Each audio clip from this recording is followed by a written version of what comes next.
শরীয়তপুরের ডামুড্ডায় খোকনচন্দ্র দাস নামে একজন হিন্দু ব্যক্তিকে কুপিয়ে জখম করার পর তার মাথা ও মুখমণ্ডলে শরীরে পেট্রোল ঢেলে আগুন ধরিয়ে দেওয়ার ঘটনাটা নিয়ে ব্যাপক একটা তুলকালাম চলছে। বিশেষ করে ভারতীয় মিডিয়াতে এটা সাম্প্রদায়িক হামলা বলে আখ্যায়িত করে বিভিন্ন প্রতিবেদন হয়েছে। বাংলাদেশের সরকারের পক্ষ থেকে এইটা একেবারে একটা ছিনতাই ঘটনা বলে দাবি করা হচ্ছে। পিআইবির যে বাংলা ফ্যাক্ট চেক তারাও একটা প্রতিবেদন দিয়েছে, দেখলাম যে সেইখানেও তারা বলছে যে এটা ছিনতাইয়ের ঘটনা, পুলিশের বরাত দিয়ে মামলার এজাহারের সূত্র ধরে।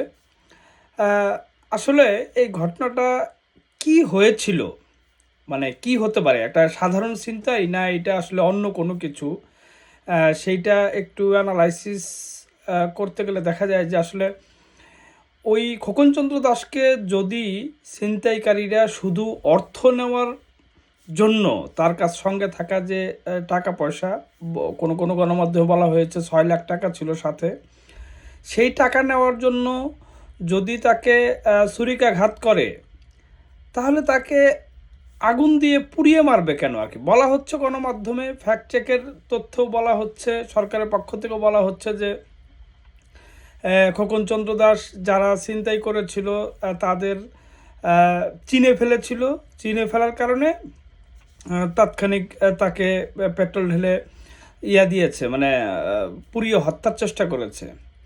তো প্রশ্ন হলো, ছিনতাইকারীরা সবসময় যে ট্রেন্ড, কমন ট্রেন্ড, দীর্ঘ ক্রাইম রিপোর্টিং অভিজ্ঞতা থেকে বলতে পারি যে ছিনতাইকারীরা কখনো এর আগে সঙ্গে পেট্রোল নিয়ে ঘোরে এরকম নজির কিন্তু কখনো দেখা যায়নি।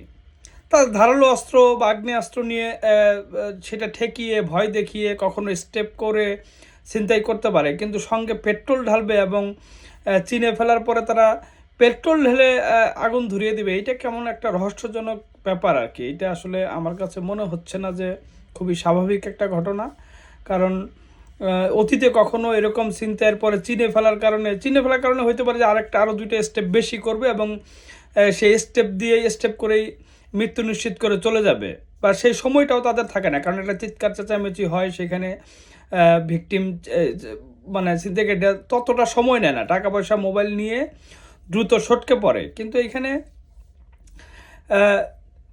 স্টেপ করেছে, টাকা পয়সা মোবাইল নেওয়ার দাবি করছে পুলিশ, কিন্তু তারপরে সে চিনে ফেলার কারণে তাকে তারা তাৎক্ষণিকভাবে পেট্রোলটা পেলো কোথায়, মানে পেট্রোলকে সঙ্গে নিয়ে ঘুরছিল।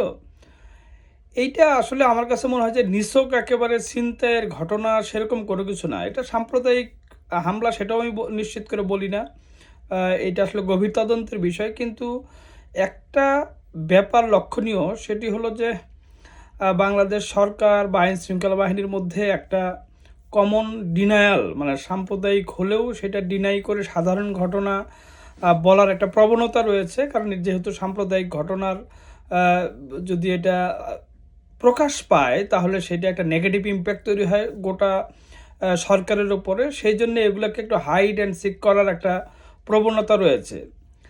আর বাংলা ফ্যাক্ট নামে একটা পিআইবির যে ফ্যাক্ট চেকার মানে এইখানে আসলে কারা বসে থাকে কি বোঝাতে চায় বুঝি না, সেইখানেও তারা ওই এজাহারের বক্তব্য, পুলিশের বক্তব্য সেগুলো দিয়ে একটা ফ্যাক্ট চেক করেছে আর কি। আরে বাবা, বাংলাদেশের সমস্ত এইসব ঘটনায় মামলা এজাহারের সময় কি লেখা হবে সেইটা বলে দেয় পুলিশ। এটা আমি নিজে দায়িত্ব নিয়ে বলছি, সেটা পুলিশ বলে দেয় যে কীভাবে লিখবেন, আপনি কি লিখবেন, আইনের ধারাগুলোকে। যদি না কোনো ব্যক্তি, সচেতন ব্যক্তি, কোনো অ্যাডভোকেট বা অনেক বেশি ল সম্পর্কে তার একটা এক্সপিরিয়েন্স আছে সেরকম কেউ না হন, তাছাড়া সমস্ত ইন জেনারেল যে মামলা মোকদ্দমা হয় সেগুলো আসলে পুলিশই লিখে দেয় যে কিভাবে লিখতে হবে। ফলে এজাহারে কি বলা হয়েছে এইটা আসলে ধর্তব্য বিষয় না। ধর্তব্য বিষয় হলো আসলে তদন্তে কি পাওয়া যাচ্ছে। শুধুই কি ছিনতাইয়ের উদ্দেশ্যে?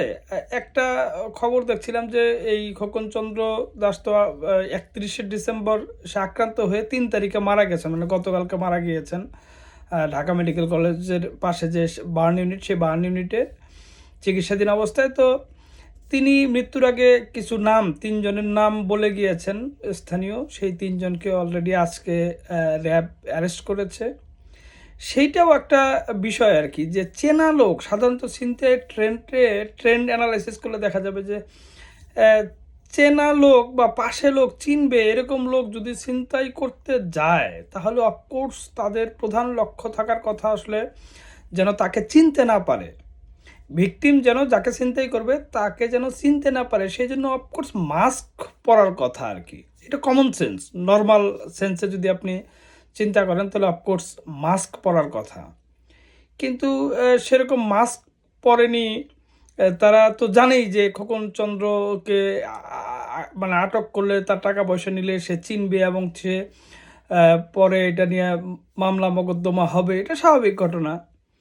কিন্তু তাহলে এই ঝুঁকিটা নিয়েও কেন ছিনতাইকারীরা তাকে অ্যাটাক করলো আরকি, আবার সঙ্গে পেট্রোল কেন নিয়ে গেল আরকি? এটার আসলে আমার ধারণা এর পেছনে একটা অন্য কোনো একটা রহস্য আছে। এইটা পুলিশ আসলে সরকারের যে লাইন, যে যেন সাম্প্রদায়িকতার কোনো কিছু বের না হয়, সেই লাইনে তদন্ত করে, প্রাইমারি তদন্ত করে সেই লাইনে হাঁটছে। কিন্তু এইটার আমার কাছে মনে হয় যে বিচার বিভাগীয় তদন্ত দরকার। এটা এগুলো ঘটনা আপনি যদি এড়িয়ে যান, যদি ইগনোর করেন, তাহলে এইটা আসলে আরও বেশি বাড়বে।